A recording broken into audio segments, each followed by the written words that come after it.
Ok, chào mừng các bạn đã quay trở lại với channel của mình. Ok, chúng ta sẽ làm tiếp cái sự kiện. Thì lần trước chúng ta đã đến cái chỗ mà chúng ta trò chuyện với lại Ganh Du về vấn đề là chúng ta nên tìm chân quân. Sau đó thì chúng ta đến đây và chúng ta có thấy chân quân ở nhà thì chúng ta phải làm một cái cách nào đó để chân quân xuất hiện.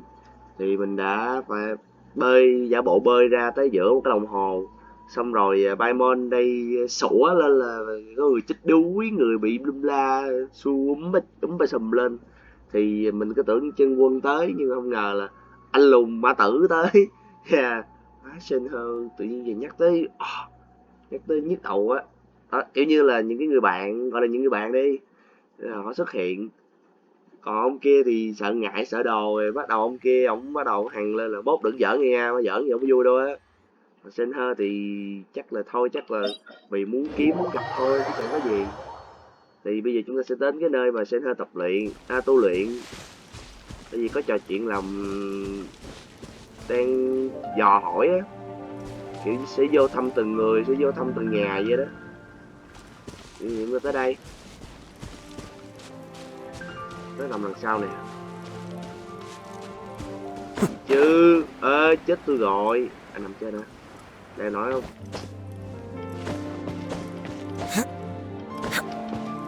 Quay vài video luôn. Ok, tiếp. This is the place. I enjoy training here to the sound of music.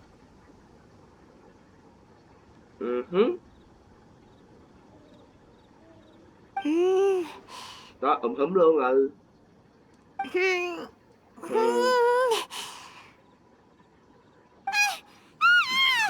Rên rỉ gì á? Paimon's gone deaf! Paimon can't hear anything! Paimon biết rồi. Oh, whew. Paimon hasn't gone deaf after all! Paimon heard you when you just spoke. Paimon không câm, nhà lữ hành mới câm. Anyway, where is this music? The faint sound of birdsong, the quiet murmur of the streams. These are relaxing sounds. Are they not the music of which you speak? Đúng là giống... Oh, Tôi là người phàm nhưng mà người ta nói tôi là tiên nhân. Paimon wasn't quite done with the description. Hình như tôi thấy cái gì đó. Okay, fine, it's all Paimon's fault. Quang cảnh đẹp quá nha. What we're looking for quang cảnh are mất rồi. not the sounds of nature, but melodies played on special Xin lỗi instruments. vì cái sự đường đột của mình nhưng mà phải thừa nhận cái And nào a đẹp melody mình nói đẹp. is?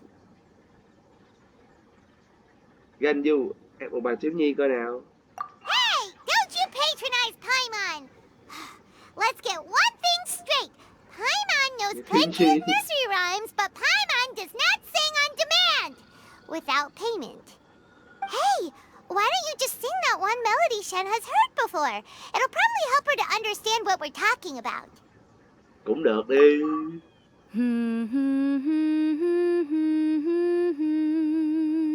Lâu lắm nhà lữ hành mới gáy lên vài tiếng. Damn. Đu vô tai đâu. Oh, was that from the opera that Yoonjin sang? That was a melody, and melodies can be called music. It felt like I was transported back to the past. In my mind's eye, I could see the Zhao lanterns lighting up the night sky again. We're all there, raising our glasses and drinking to our heart's content on the Jade Chamber. As I watched Yoonjin's performance, I felt a warm sensation in my heart. And as the drink reached my stomach, it went from warm to hot. When you hummed that melody just now, feelings from a whole year ago came right back to me, as strong as they were on that day. So that's the power of music. Wow, Shenhe. That was so deep! Music definitely has the power to bring up memories. It's like a time capsule with all the special moments from our lives squished inside. What about you, Ganyu? Are there any melodies that have left a deep impression on you? I don't remember if my parents ever sang any lullabies to me. I know some local folk songs. And a few other things come to mind, too. The songs of the sailors down at the docks. The little ditties that the vendors call out in front of their beloved shops. The tunes of folk artists performing on the streets. Thì đúng rồi, những nhân vật đặc trưng ở cái nơi đó. Yes, that's right. Không thể In nào the biết được tiếng past, hát của thần whenever gió I được. heard the sound of those tunes, I always felt that they were worlds apart from me. Nenny and Leo probably view me as a non-human. And they are right, in the sense that I never could connect with humans' artistic expression and their sentiments. So I haven't been able to integrate into their community and be a part of their lives. At least, that's the view I held in the past. Only more recently did I start to realize that the only barriers are ones that I have erected with my imagination. The way those melodies make me feel isn't all that different from other people after all. They're about mundane details of everyday existence. Life's ups and downs, joys and sorrows. Even though we come from different backgrounds and have different stories to tell, when it comes down to the most common things that we see and experience around us each day in the city, in that sense, we're all the same. You go, Ganyu! You're really making progress. You have loads of friends in Liyue Harbor when you think about it. Like,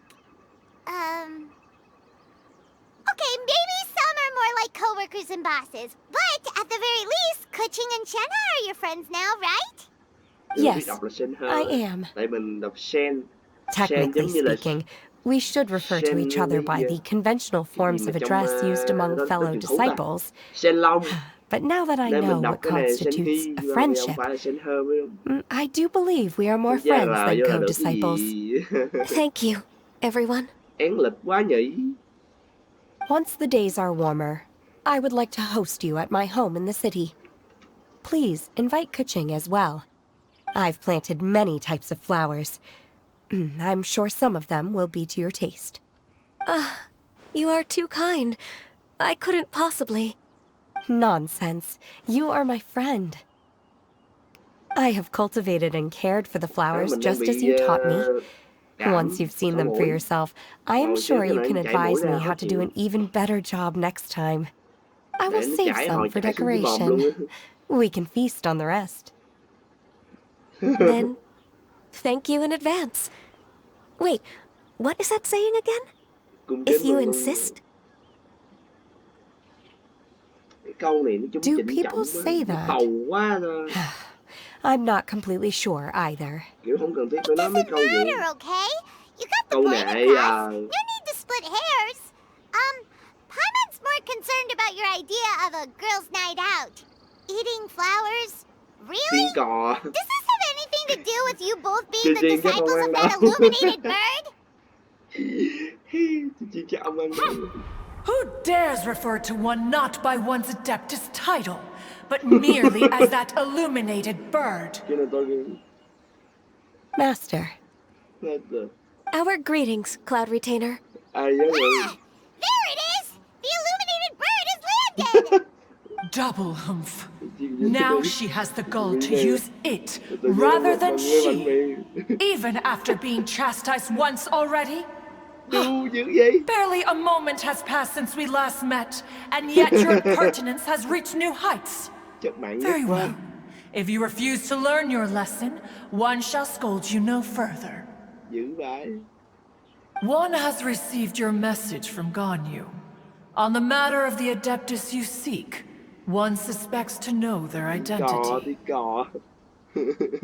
Well, shall one lead the way?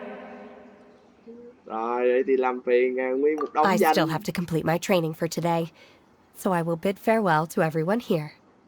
Very well. Await my arrival at one's abode later this night. On this special occasion, you should indulge yourself with some savory dishes. If you want to release a Shao Lantern, come and find us anytime. Thank you, everyone. Happy Lantern Rite to you too. Oh, Happy Lantern. Thích Hải Đăng là gì?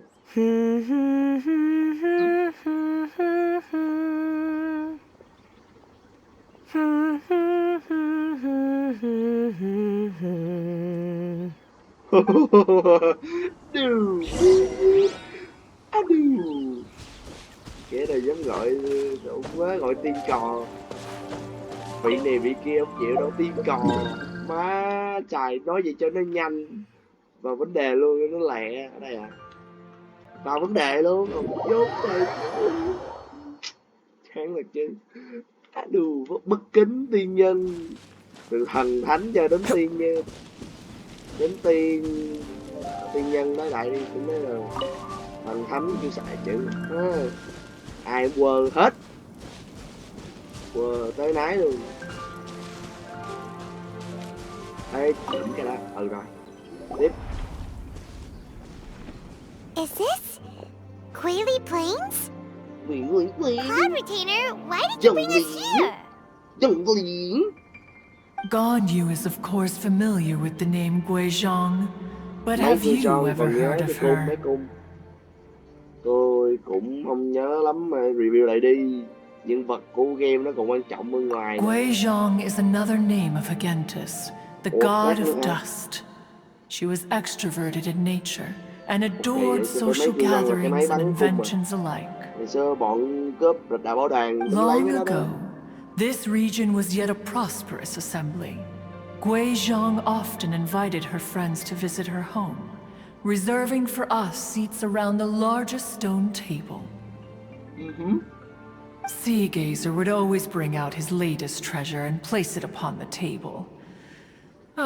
He could be quite the braggart. Though usually a mild-mannered fellow, when it came to those collectibles he was so fond of, he always loved to show them off. Paimon remembers that name. So that's what Sea Gazer was like. He was an old friend and a former rival. One has many memories of him. Once he had brought out the treasure, it would predictably become the center of attention. Neither Guizhong nor one was content to let him just steal the spotlight. So we would then also present our proudest mechanical creations. As Adepti, we were each gifted in our own ways, and naturally proud of our accomplishments in our respective fields of expertise. As a result, one often quarreled with Sea Gazer. His treasures were not even of his own making. He just used his exploration skills to dig them out of the ground. How, pray tell, could he compare to me, when every single one of one's accomplishments were crafted by one's own hand? Cloud Retainer, you are getting competitive again.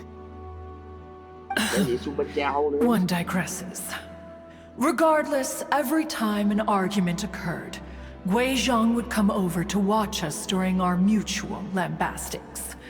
On some occasions, she would join in, and on others, she'd take one of us by the limb and start uttering the most ridiculous nonsense. What kind of nonsense? No kind of nonsense were we spared. Sometimes she would brazenly opine, why argue between yourselves when neither of you could ever hope to beat me? Other times, she would make unsolicited suggestions, such as, once you two are done arguing, let's go to the foot of the mountain and grill some meat. She always sought to make everyone happy, and one must say, she had quite the gift for it. No matter what nonsense she said, one never felt bothered or offended. It also helped that she never referred to one as that illuminated bird or ladybird. Come on, get over yourself! Anyway, just as our impassioned arguments would reach the apex of acrimony, Marchosius would bring his delectable dishes to the table. Who would dare snub the stove god and his wondrous creations?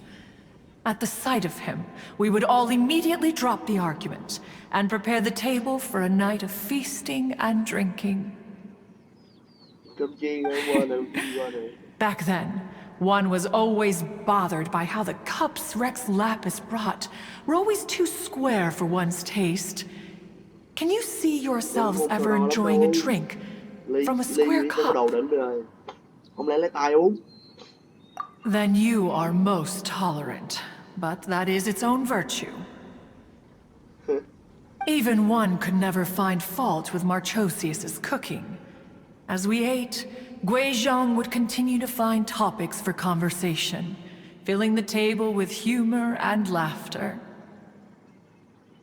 Each of those old fossils had their character flaws and points of obstinacy.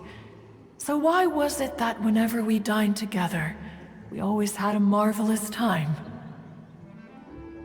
We would drink together from a spot high in the mountains, until the moon set and the sun rose, and only then would the banquet finally come to an end. Streetwood Rambler would often remain to admire the flowers with Guizhong before returning to her own abode. The glazed lilies were far more abundant back then. Entire fields of them would appear to the eye as a veritable sea of flowers. Streetward Rambler? That would be Ping. You probably know her as Madam Ping. Oh, okay. Wait, this is a lovely story and everything, but didn't we come here to find that Adeptus from Mr. Dvorak's story? Are you saying that it was Guizhong? Didn't she,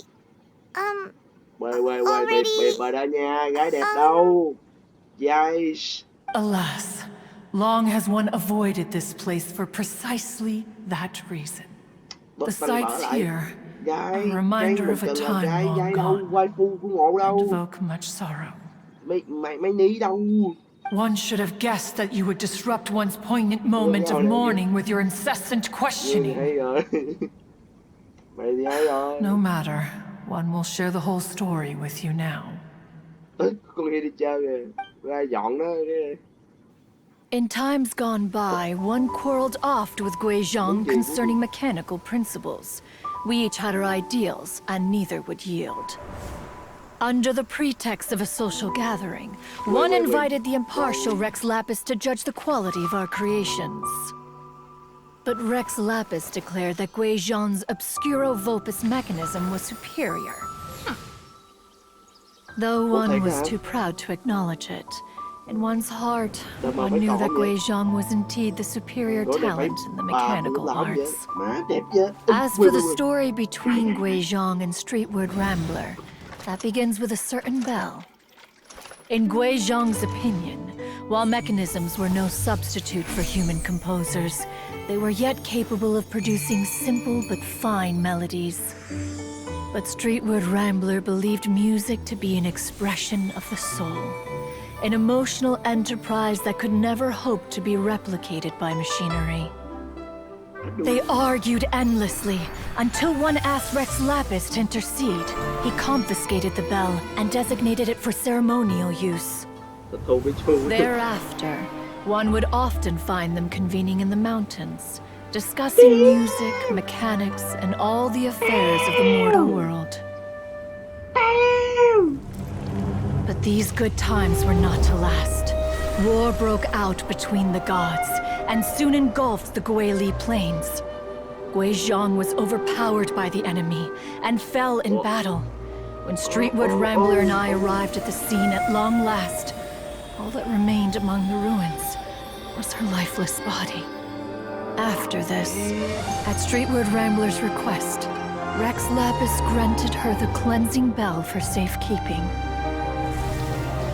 To honor our friend's memory, one made a few finishing touches to her ballistic device. Many lantern rites have passed since then. Many greetings and goodbyes. Upon what do you gaze? The Guili Plains? No. It's everything.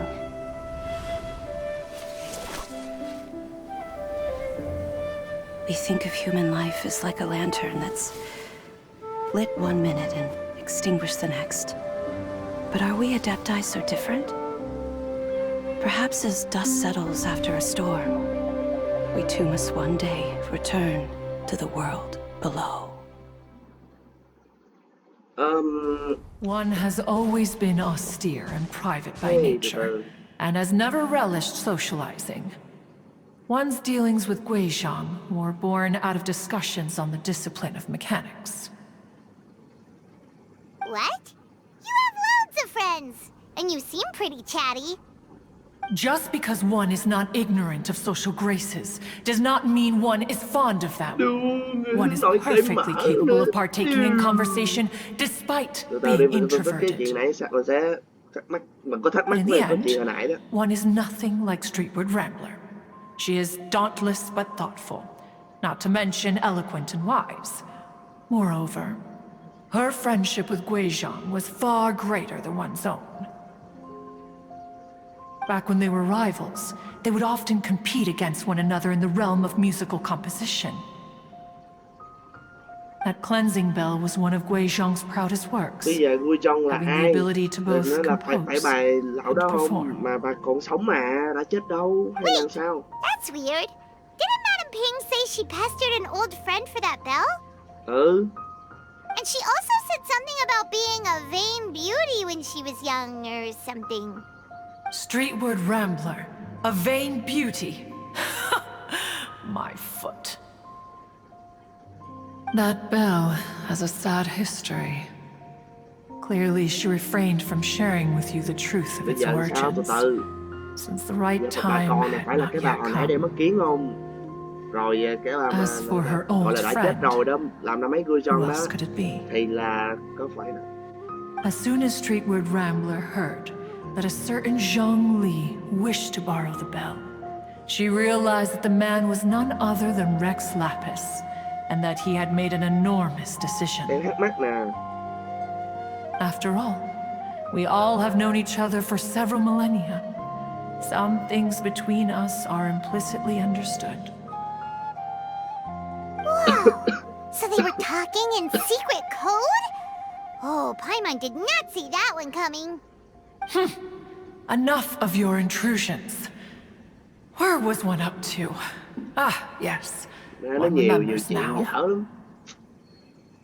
The cleansing bell is powered by a mechanical art, and can be used to great effect as an accompanying instrument.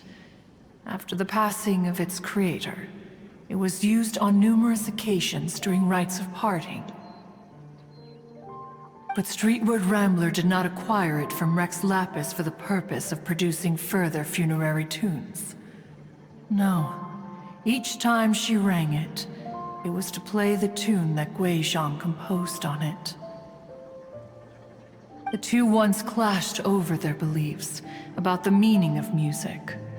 Who would have thought that with Guizhong's passing and Streetward Rambler's mourning, two tunes composed in discord would eventually become one harmonious composition?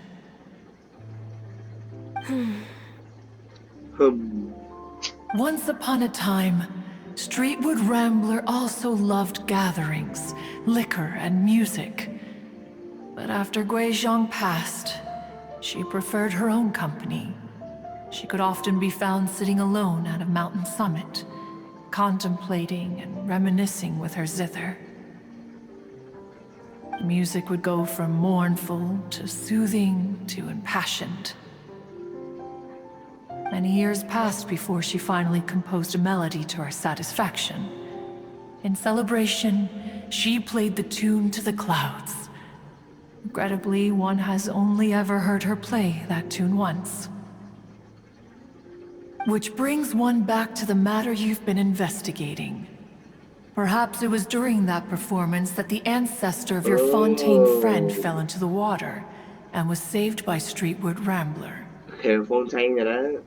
But if she was so happy with the melody, why would she only play it once? One was also greatly perplexed by this. After suppressing one's curiosity for a long while, one finally approached her and asked why she would retire the tune after having spent so long on it. In response, she said,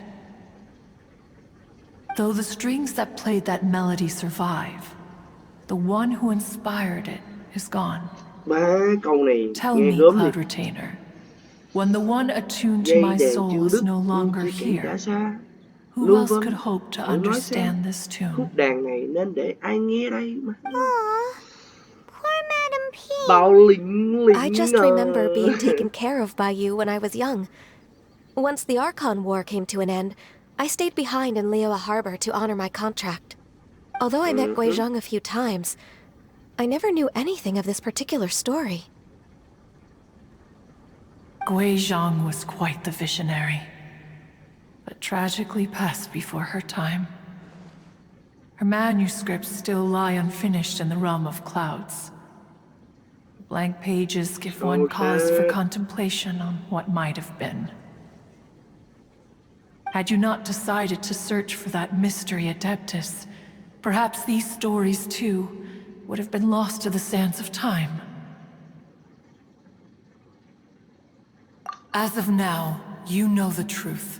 That the Adeptus who rescued the drowning man was none other than Streetwood Rambler. Ok. Do you intend to discuss this with Là her? sao? Bây giờ làm sao đây? Là bà già ở đó đúng không? Do you mean Ping might find the topic too distressing? Precisely. The passing of our old friend is a heavy topic that Ấm both chành of ca, us ca chành. are usually careful to Thôi. avoid. If I may be so bold, Cloud Retainer, could it be that this is just your own personal opinion? Oh? How so? I've been in Liyue Harbor for quite a long time now, and I've witnessed many farewells along the way, so I too am well acquainted with the pain of the passing of a loved one. But this doesn't bring the city or its people to a standstill. They have to keep moving forward. Someone as perceptive and wise as Ping will surely have come to understand and embrace this. Though these immortal mountains have lost an Adeptus, the harbor of mortals has gained a wise elder. No loss can ever be undone. But there is always much that can still be gained. Ping has helped countless people, and will guide many others in the years to come. And all to whom she extends a helping hand become her friends. People she can admire flowers and discuss music with. Though it is heartbreaking to lose a kindred spirit, life goes on, because there are new friends waiting for you further down the road. Damn, mình dùng nó hơi bị hay đấy. We even asked Madam Ping what she thought about adding a music festival to this year's Lantern Rite. When we get back, why don't we just ask her if she'd like to perform? Maybe we can even get her up on stage. You youngsters and your imaginations. Why don't you come with us? It's been a long time since you last spoke with Ping, and Liyue Harbor is always decorated so beautifully during the festival period. Is not every lantern rite the same in this regard? Were there ever anything new to discuss? One in Ping could meet any day of the year. I disagree. Each new day and each new year is different from those that have come before. How long will you simply let them pass you by? Đồ, để bắt tôi được không? Very well. Rồi, đủ. Then one will be off. If the other old fossils have sneaked away into the city to amuse themselves, one shall soon Có người find bạn già out. nào khác lẻn vào thạch chơi không? Đủ. All right. We should be getting back Chúng to ta the đáng harbor không as chờ well. đây. We don't want to keep her waiting. Once the Guili assembly, now the Guili Plains. Lý thợp. Say, if we planted flowers there and cared for them carefully enough, do you think that one day we'd be able to recreate the sea of glaze lilies? Allow one to take back one's praise from a moment prior. You are still far too given to flights of fancy, child. What? Cloud Retainer? You were still listening? One observed that you were making no effort to leave, and returned to chasten and hasten you. This time, one is departing in earnest. Mấy người đẹp thường hay bướng lắm nha. Khó chịu thật sự. Ok, thì bây giờ mình sẽ dừng cái tập này tới đây. Cái tập này cũng dài rồi. Hồi nãy mình có thắc mắc là bây giờ là đó là ai, là cái câu chuyện hồi nãy là giữa John Lee và ai, phải Bình Lào Lão và cái bà con này không? Nếu mà phải thì thôi, còn không phải thì là chả biết là ai nữa. I'm sure I've forgotten something. Mình cũng biết nó là ai. Not to worry, I'll simply send someone to fetch it. Không As ngờ soon as lúc I remember what it was. trẻ lại đẹp như vậy. Thì đại khái là có cái suy nghĩ vậy thôi. Thì giờ mình sẽ dừng cái tập này tại đây trước. Rồi hẹn các bạn trong tập sau. Sẽ rất là đáng mong chờ khi mà có ai đó xuất hiện trong thành. Ok.